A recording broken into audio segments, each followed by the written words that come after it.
Brittney, bitch.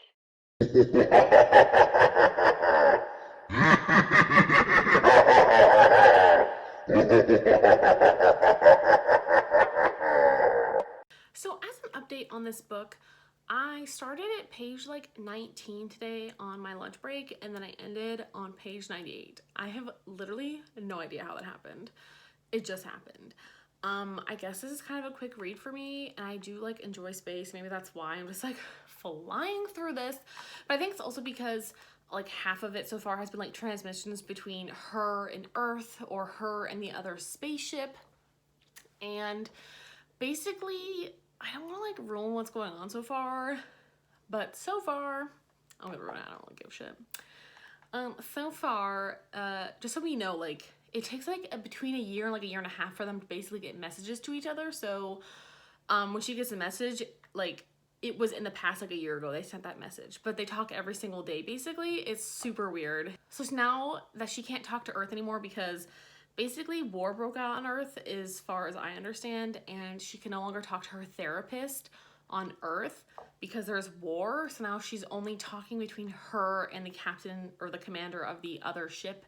She's in, I believe she's in the Infinity, I believe the other ship's called the Eternity, and she's starting a relationship basically with this guy. He's 22 and she's 16. So she even said like in there herself, she was like, well, so far I'm really enjoying this. I don't know, there's only 300 pages of this. I'm already basically 100 pages in. Yeah, literally on page 98 is where I left off today for lunch. So hopefully I can finish this by tomorrow, so I'm hoping. Because I also have Summer of Salt to finish this week because I would like to return all of them to the library this Friday, and today's Tuesday. Also, I wish you could see this cover because I actually like the cover and it's super dark and delicious, but it's just hard to see. But yeah, I'm kind of living for this book right now. I enjoy it. I really like the space trope and it's just working for me. She is obviously a little naive of a character, but at the same time, she's 16 and she's never met another kid. She has no one else to talk to but a therapist.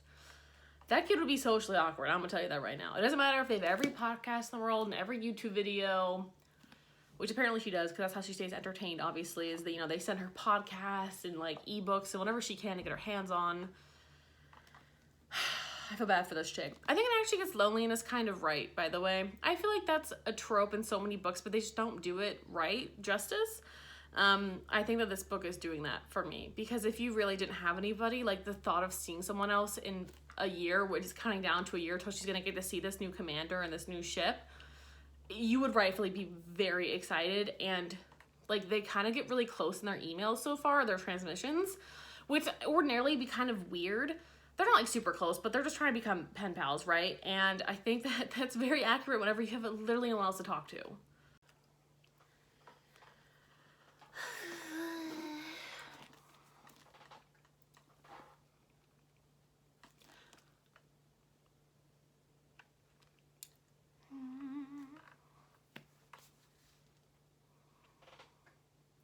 So as an update on this book, I started at page like 19 today on my lunch break, and then I ended on page 98. I have literally, the poor thing is stuck in space with nobody around. Both of her parents are dead, and I'm very interested to find out something else is going on with like what happened with her parents. That's what I'm interested in, because apparently there was a whole thing when she was like 4, and then she remembers all these astronauts' corpses and she keeps having nightmares, and I have no idea what that's about, but I'm really excited to figure out. But apparently her mom was acting weird before like they both died, and I don't know. I'm really curious to see what that's about. So this could be good. Also, I'm almost 40% of the way into Girls of Paper and Fire. I'm really liking this so far. It's interesting. It's just a lot of backstory, it feels like, but it's not bad backstory. It's not even backstory. It's just like leading up to like the events that are going on, because I just really was under the impression that this whole book was just like torture and like rape. Like that's exactly what I was expecting after hearing so many people describe it. But so far, 40% in, 0 of that on her account. It's just been her like describing the palace and her having to learn like court rules and stuff because she's in the palace now and she's one of the paper girls and she has to belong in court. So far it's just been kind of that and getting the relationships of the girls that she's with. And that's pretty much it. It's not like super titillating, but at the same time, like I know it's leading up somewhere good. I definitely could use without some of the flowery language though. Instead of like finding people's emotions, I feel like I'm just getting told the emotions instead of like how they're saying something or like the way they're posing their body. It's just about her, like, it's just the way she's described it, like the writing is. I'm just having trouble with writing lately. Whatever. But so far it's actually very interesting to listen to, and I find myself wanting to listen to it and find out what's going to keep happening because I am just waiting for this female-female romance I know that's supposed to happen between her and someone else. I looked up a spoiler to see who it is because I had an idea, and I feel like it's just getting so long to get there. And not in a bad way, right? But I forget that like fantasy books tend to do this. Like they take a longer time for the build-up because I'm so used to currently reading like thrillers and young adult, like contemporaries maybe? I don't know. I'm trying to think of what I've been reading, but maybe it's just because I've been reading a bunch of thrillers, I feel like, and books that are like really fast, that this book is also really long, right? For me, like it's longer. It's 14, almost 15 hours of audio. And I've only listened to like 5 to 6 hours of it. So it just feels like I'm taking a long time to get there because by this point, other books that are like 8 hours, 5 to 6 hours of it is like the big meat of the book. So I feel like for how long I've been listening to it, like I should be getting more information, but I'm not. But I do want to keep listening to it. It's very interesting. I just like am waiting for the horrible things to happen to her, which I know sounds really bad, but I just want to know like how bad it is. Like I'm kind of like bracing myself for it because she hasn't been chosen yet to spend a night with the king, and I'm like worried for her. Girl, I'm a send help for you. I'm worried. Oh my god, also, there was a scene that she had with the king. Like, she's had, like, 2 scenes with him, and he's been, like, whatever in both of them. But in the second scene, like, I don't know, she was making a joke about how the food of the palace was bad, which is not, and he was like, soon your tongue is gonna taste all of the palace delicacies. He's just so gross. I don't know, it just really grossed me out. Ugh. I think he's supposed to elicit that reaction, being basically, like, the antagonist, like, no. So anyway, that's my update. I'm gonna try not to throw up and continue listening to this and hopefully get some more into The Loneliest Girl in the Universe tonight. But I also really need to edit a video that's been like half edited for like a week, and I need to finish it. I need to finish it so freaking bad.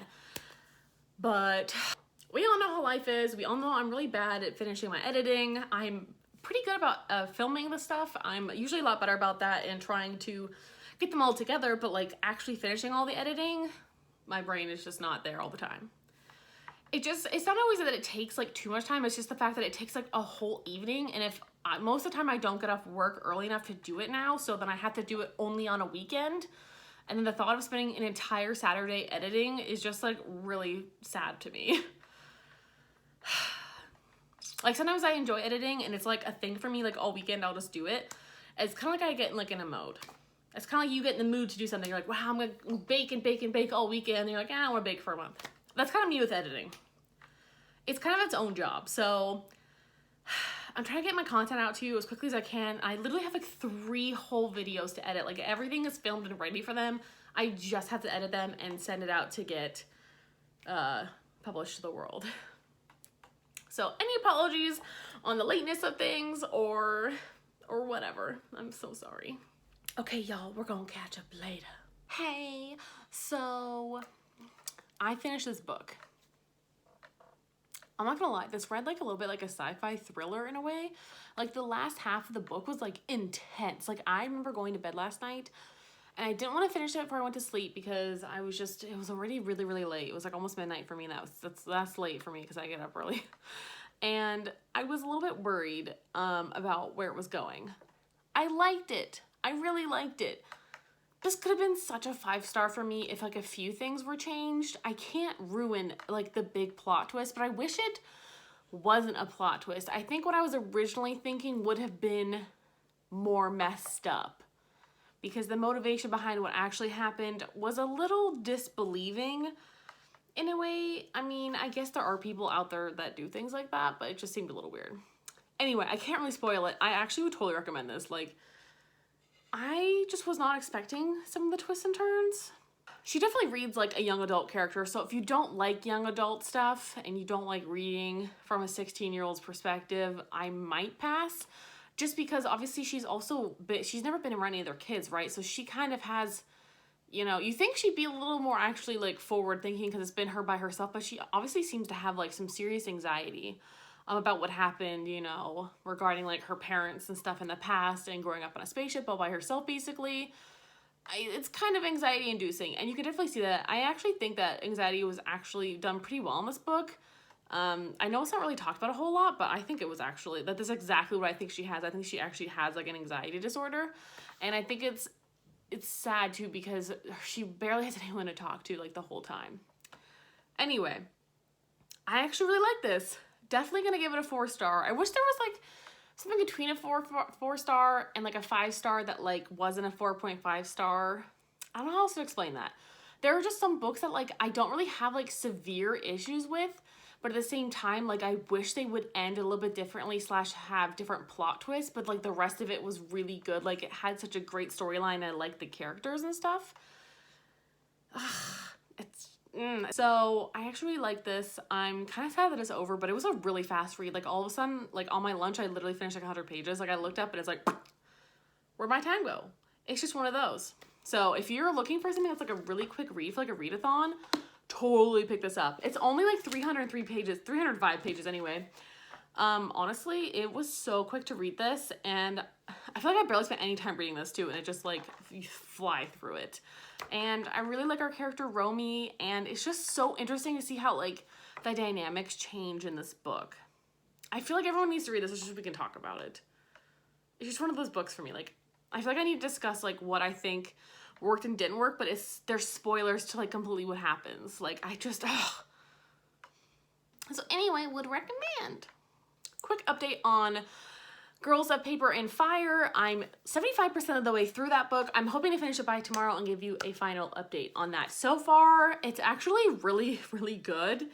I feel like it's at least a 4-star by now. I think it's actually really well written and well thought out, and the characters are really well done, but it's also like such a larger book that you can do that in those books. It's gonna be how it ends, right? Because I know that there's a sequel for this, and I totally would pick the sequel up already. I find it very interesting. Fantasy books I feel like are so slow sometimes, like in the best way. Like I want to find out more. Like I keep listening, and then I'm like, you know, whatever. All of a sudden I just like fly through it. I'm flying through these books right now. I think I just picked some good books. I don't think it's also just me. Because sometimes, you know, your brain works differently, right? But I don't know. I think the books I'm picking up have been pretty good. Not gonna lie. But this one's been super easy to listen to and very interesting.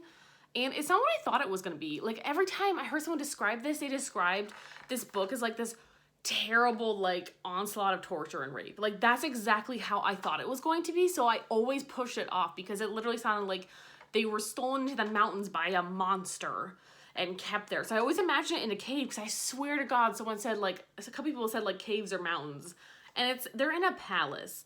I'm literally like imagining like the Taj Mahal right now, or like the Mulan Palace from Mulan. Like that's exactly what is it the Imperial Palace? Yeah, that's exactly what I'm envisioning. Like, it seems like a beautiful, gorgeous place. And there's a lot of, like, good character relationships going on. And I think that's the big plot of this book, is it's very character-driven, and I'm not always used to character-driven books. Like, I kind of tend to go towards plot-driven books with really good characters. For example, like, The Hunger Games. Like, The Hunger Games was so plot-driven and, like, the things that were happening, but there has so many great supporting characters. And, like, I can literally tell you what Finnick is like right now. Like, I have not read those books for, like, 10 years. And I still remember so vividly what, like, Katniss and Peeta and Gale felt like to me as characters. And Prim, like, I still remember their names. Like, that to me is, like, such a big aspect of a book. Is, like, if I forget their names all the time, it really wasn't a 5-star for me. And that's what I have to kind of think about in terms of things, is, like, if it is a 5-star, I will never forget that book. I mean, that's not, like, 100% true, but I feel like for, like, my favorite books in the whole world, like, that's kind of important. Like, I need to remember, like, you should be remembering, like, who they are, like, what happened, even if you haven't read it in a long time. And I think that's why The Hunger Games has always been, like, one of those series for me that's, like, up there. I mean, I guess I remember everyone from Twilight, too, because it was up there for me when I was really young. I also really want to reread those, so let me know if you'd want to see that, because I'm thinking about pulling a Kevin He's the Irish reader. He actually just read all of them for the first time as an adult. And it was really interesting to see his reactions. I thought that the books were kind of terrible even when I was reading them, but it was just such a cult thing. I just could not help myself. I loved Twilight when I was a teenager. And true fact, I actually saw every single one of those movies at midnight. I'm sick. Next on my list is Summer of Salt. I have already started it. I'm about 50 pages in. I read it on my lunch, and so far so good. I actually like it. It's kind of contemporary-y, and it's sweeter than I thought it was going to be. I wasn't sure exactly what I was expecting, but I don't know, it's kind of cute so far. It's basically about this twin girl and her sister has magical abilities to basically hover above the ground by like a few feet or whatever. And everyone in the family, especially the women in the family, tend to get these magical gifts, and she's kind of waiting for hers, even though they're both going to be turning almost 18. And she was the older twin anyway, so she's like, where's my gift?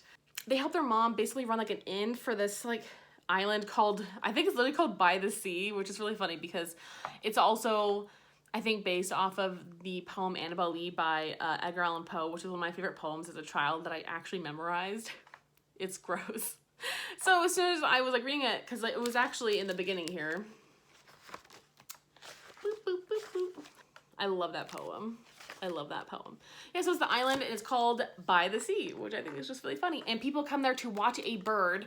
It's basically like a huge like ornithologist like convention every year in the summertime for like 2 months, and everyone comes out. And their mom basically runs an inn/hotel on the island. So far so good. There's definitely already been the LGBT mention. So she obviously likes girls, and there was a cute girl that just showed up. So I'm really curious to see how this relationship's gonna go. But so far, I'm like digging these characters. They're really cute. Again, I think this is gonna be more character driven of a novel. So far, I'm really liking it, and it's sweet, and it's only like 250 pages, so it shouldn't take me hopefully too long, but sometimes I feel like shorter books actually can take me longer because sometimes you have slightly less motivation to read it. If you know how short it is, you'll keep putting it off to like read it later, if that makes sense. So like sometimes a big book, I'm like, oh my god, I have to read it now. And other times I see a big book and I'm like, oh my god, I'm never gonna finish it, so why should I pick it up? Just depends on our moods. We're all weird. So far, so good. Hello. It is Saturday night, and I am really tired. I didn't really read too much today, but actually I finished Summer of Salt. I finished Summer of Salt on Thursday. I finished it on Thursday night, and then I haven't really read anything since then. I have picked up One of Us is Lying, because I got this from the library yesterday, and so far I'm not super into it. I'm only 26 pages into it, but I also haven't really given this a chance. I think I was just not in a reading mood for the last 2 days. I think that happens for me a lot. I think on Fridays, especially, like Fridays like my day off from reading a lot of times. It's usually when I do a lot of my editing, and then hang out with my friends. And then next Friday I don't have off, so next Friday I'll just be working, and then I'll be dog sitting that weekend. So maybe I'll be doing some more reading because I'll be alone, so we'll see. For an update on Summer of Salt, I actually ended up giving this 5 stars. I really wasn't expecting this. This was like a huge surprise for me because I was expecting to like honestly probably rate it like a 3. Like I wasn't expecting to really enjoy as much as I did, but it was like a younger Practical Magic. Like I love that movie, and I don't know, it just gave me like all the feels. Like I just got all the feels from that book. It was just like it wasn't perfect, you know, the writing was definitely like a little juvenile at times, and it was very easy to figure out what Georgina's gift was like throughout the book. It was like there from like the first page for me, but I also like really just loved it. It was just it was so good. And yes, there is a rape in it, but it's off screen and it's talked about later, and it is done in a respectful way. So it's definitely in this book, but we don't experience it firsthand. It's through a different character, and it's the same thing. I knew that too. Like when I saw what was happening in the story, I was like, that's what's happening, like because they don't really know what's happening with this person. But obviously since I read the acknowledgements first because I'm an idiot, I figured that out. I don't know, Summer of Salt was like, I don't know how Summer of Salt beat out The Loneliest Girl in the Universe. Like I literally have no idea how, but I think it was like a weird quirky love factor. It felt like the perfect, like, I don't know. It's like practical magic for me. It's just one of those ones that like it's not a perfect movie or whatever by any means, but like something about it like strikes a chord in you that's just like nothing else can. Like some things just don't strike it. Like it's like you can't always put your finger on why you like something, right? Or like why you like a person. Like you can't always describe everything about something that makes sense to you as to why you enjoy it.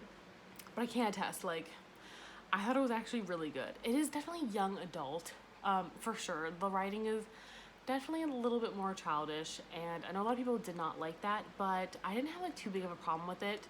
And it's also just a really short book, so it wasn't like that big of a deal for me because there's only like 250 pages of this, but I actually ended up getting like attached to some of the characters, and it just seemed like a really sweet, cute, and funny book to me. And I actually really liked the magical realism side of it. It just felt perfectly like practical magic enough for me. Like it just worked. It just worked for me. It was very interesting and ended on a note that I liked. Like sometimes just how they end, and I really enjoyed the ending of this. So I don't want to spoil anything else for you, but like I would totally recommend this. And the lesbian relationship in this was so sweet and pure and wholesome and just adorable. Like there's literally like I think just like a kiss. Like it's just the perfect like little moment for them. And I would have liked to see that explored a little bit more. Like this definitely was not perfect. Like I really wish there was a little bit more like of that. Would have been super nice. But there's also like a mystery in this book as well, and I think the mystery takes over a big portion of this book. But overall, like I would totally recommend this. So I don't know. Maybe like one of my new faves that I like recommended people. It's just like the perfect like little summer treat, and it's so fast and easy to read. I think you should just do it. On another note, I also finished Girls of Paper and Fire. I have that on an audiobook, and I was going to give it 5 stars, but I ended up giving it 4 stars. I think it was really close, but there were just so many other things about this book that bothered me in a way. Also for the fact that the audiobook was like 14 and a half hours long, even though the book is like 380 pages, which does not make any sense, because I swear to God, like books that are like 300 pages only take like 8 hours. So sometimes I swear it's just like how the narrator narrates something. But anyway, I enjoy her voice and everything, and it was great. And I gave it a good 4 stars. And number 1, there is a rape in this book as well. It is on screen, but it's very brief and it's not graphic, and it cuts out quickly, and we know it's supposed to happen for quite some time. So it's not as jarring, I think. And again, it's talked about a little bit later in a more respectful fashion. And the author herself even wrote, I found that she's come out as a sexual abuse survivor herself. So I think that she, in writing this, knew kind of like how to like avoid it being gratuitous. I think I mentioned this before, but the language was very flowery, and it was kind of distracting. The language was being like beautiful and flowery and decadent. It kind of takes away from the action of the story, and I think that's what moved this book along, is like the parts of the action. So whenever it was doing that, it just took away from the action, and then vice versa. Like it would just go straight into heavy action, then I feel like I wasn't getting anything good in the background. And I also feel like some of the dialogue was really weird and choppy, and it bothered me. Like definitely the way this was written bothered me a lot, and I think that's just one of my things for certain books, is I can't help the way that I just don't like all the writing. Like I've struggled with I've struggled with 4 or 5 books in the last 3 weeks, I think, that I've had writing that I didn't particularly enjoy. I don't mind short and choppy sentences, but they have to like make sense. I don't know, a little weird. I enjoyed the cast system. Like there's the moon cast, the steel cast, and the paper cast. So moon is like full demon, steel cast is half demon, and paper is full human. And obviously paper is garbage. So they're kind of treated as garbage, and it's really interesting to see the dynamics, and there's so many themes in this book that are explored in such an interesting way. Like it's really not just like a sexual abuse like memoir. That's literally what I thought it was at first. It's like a big fantastical tale of like trying to take down this demon king. Like that's low-key like the plot of this that like is never discussed, and she has to work with political intrigue a little bit, which I love political intrigue in books. Love that.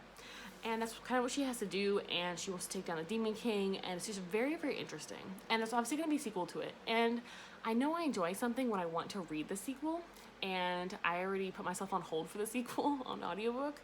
I guess I could do it through my library, but they're still not taking like holds. Like, they're giving me the books that I already had on hold, you know, during quarantine until they cut us off, because I requested over 25 books during that time.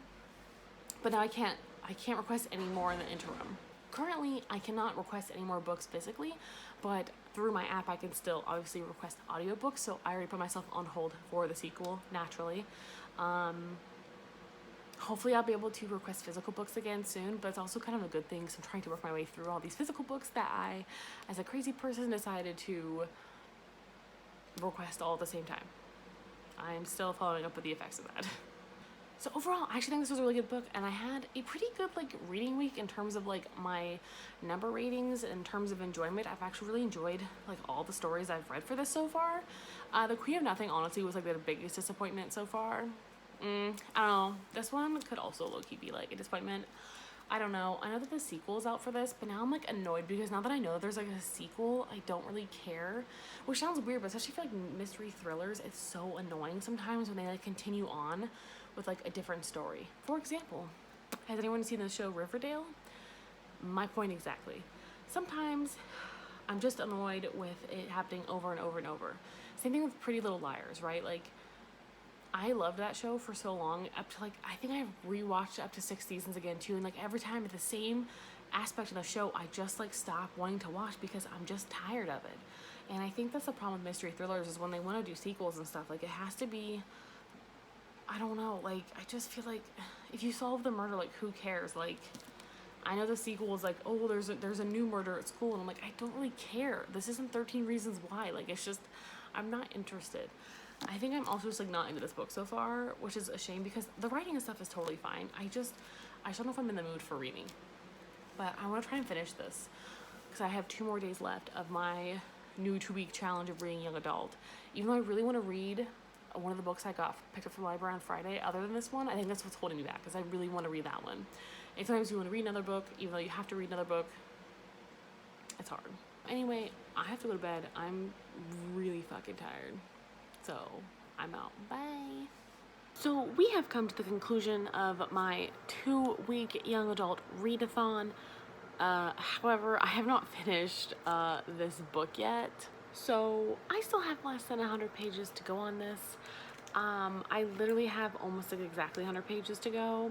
I think I'm going to get that done tomorrow. I think I'm just going to have to extend this half a day so I can finish this on my lunch tomorrow, because I can usually blow through at least like, I don't know, 50 to 70 pages like on a good lunch break. I might just try that because I do want to kind of finish it, because I am now curious of what's going on in the story. So, update for this. It reminds me a lot of like Gossip Girl, because there's basically a website called, I think it's called About That, and it literally sounds so much like Gossip Girl, where like they use like initials instead of the actual names of people, and it just give me severe Gossip Girl vibes. Like, if you've ever seen Gossip Girl, that's exactly what it sounds like. And I can hear Kristen Bell's voice being like, XOXO Gossip Girl, because basically this kid was killed, Simon was killed, and he was like the originator of that site.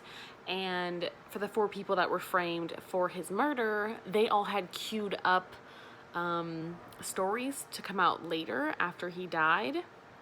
So, kind of interesting. I feel like they're all being set up, but I also like don't know. And I am kind of curious now that the story's gotten started. When I got to at least part 2, I became more interested, because when it was part 1, I just really didn't give a shit, and I had to force myself to read that. But now that it's in part 2, and now that I'm in part 3, I'm enjoying it, and it's getting a little more intense, and I want to see what's gonna happen. But it's definitely Gossip Girl-y. I wish it was a boarding school, because that would be like perfect, but it's not. But everyone has their own secrets, but they're not like crazy or shocking or anything. So, but I remember like being a teenager, and like any little thing that came out about you was so embarrassing. And it's funny because like looking back on it now, when I think about like if I went back to high school now as like an undercover like cop or some shit, I would just like own the school, because you just don't care anymore. But whenever you're that young and your frontal lobe isn't developed, you care. So I have to finish it. I'm looking forward to finding out who it is. I don't know if I would really go for a sequel because I also low-key kind of hate when that happens with like murder mystery things. I feel like sometimes like you do one murder mystery and it's over. Like that's it. I don't really think you should go back into it. These aren't detectives solving a different story, okay?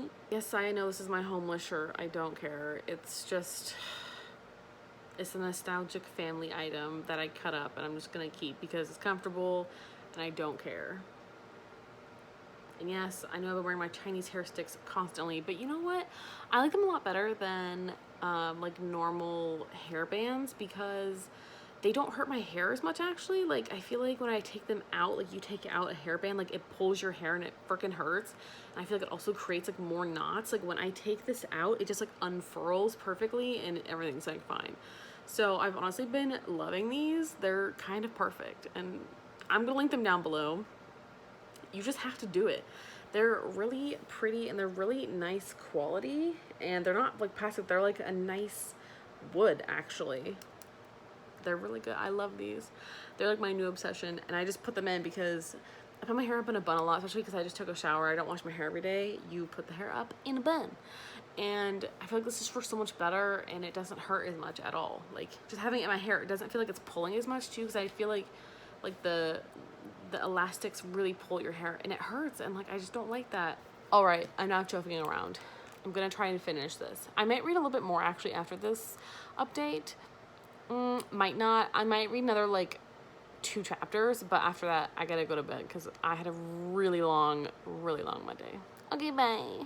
Hello friends, I realize I look a hot mess, but you know what? That's what working 12-hour days does to you. So let's chat about this book. I really don't know how to feel about this book, and honestly, it doesn't make me feel anything at all. I think that was my biggest issue that to me was one of my biggest issues. I didn't feel anything. I wasn't worried for any characters. I didn't care. I did see the twist coming. I wasn't particularly surprised. I liked that twist. However, this book really vilified mental illness, and I really didn't like that. And there was a lot of slut shaming in this book. And the author, to me, contributed to it. She didn't flip the switch. She didn't show a different side, you know, including women cheating characters, and the only queer character in this book being outed and shamed and vilified in that way. And the only thing I liked about the queer character coming out was the fact that their father had a hard time with it, which I feel like is realistic because it showed a little bit of a growth from the father, showing how he was having a hard time with his child coming out. And not all parents are accepting. I like that. But I mean, I know the characters are supposed to be a cliche. That's the whole point. They're kind of like the Breakfast Club. They're like the jock, the princess, you know, the outcast, whatever. I really liked the outcast character, Nate. He was definitely one of my favorites because he was also the most real and flawed character. I did like some of the diverse representation in this book. However, I really had a hard time with all the depressed characters in this book being the evil villains. I didn't like that. I don't think that was very fair. I really don't know what I'm going to give this yet as a star rating. I don't really think about it at all. I honestly didn't want to give you this update because I don't really care enough to talk about it. And that sounds terrible. It's not bad writing. It's not horrible. I just had such a hard time caring. One of the people I hate in this book was someone's boyfriend. And the things that he said to her were like so vile and disgusting, and I cannot believe that people let people control their lives. Like, she literally they were going to like a bonfire or whatever, and she was in like comfortable warm clothing because it was fucking cold out, and he literally told her to go change. And it's just so frustrating. It was so frustrating. But she does have a great character arc in this book, will I say. She's a great character arc. I enjoyed that part. So for this, like, I don't know. Like, there were so many cringy parts in terms of, like, people really do act like that. It's just really frustrating. Because also, I feel like not a lot of teenage boys have that yet. I feel like they have to go through years and years of trauma to become that much of a sociopathic piece of shit. But that's not true all the time. I don't know. I feel like a lot of people would enjoy this book. I think it has pretty good ratings. I just don't know how I feel about it. It had some good, had some bad, but I know it's a mystery, but I wasn't very thrilled, and I wasn't worried about any of the characters. I don't know. I really just don't know how to feel about this. I want to rate it lower because I don't care. And that sounds bad, but like, I really don't think I'll be probably ever picking up the sequel for this. I don't really care to talk about it anymore.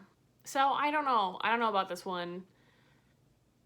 Was it bad? No. But like, I just don't really care about it now that I'm done with it. So anyway, thank you so much for joining me for this ginormous amount of young adult books. I don't know why I decided to do this, but I think it's also good for me to sometimes wrap up all my books into like categories to kind of get through them more, because it motivates me to read them more if I know I can group them all together and make a video out of it. It just kind of like helps motivate me to keep going. I have read a shit ton of books this month. The month of June, I've really gone pretty ham, and I don't really know why. It could just be because all my library books are finally coming in from the library because it's reopening a little bit. I think that's a big one for me, is that I actually have more of a resource for books now. But anyway, I'll see you guys in my next video. Do all that liking, subscribing, all that fun junk. I'll talk to you guys later. Bye!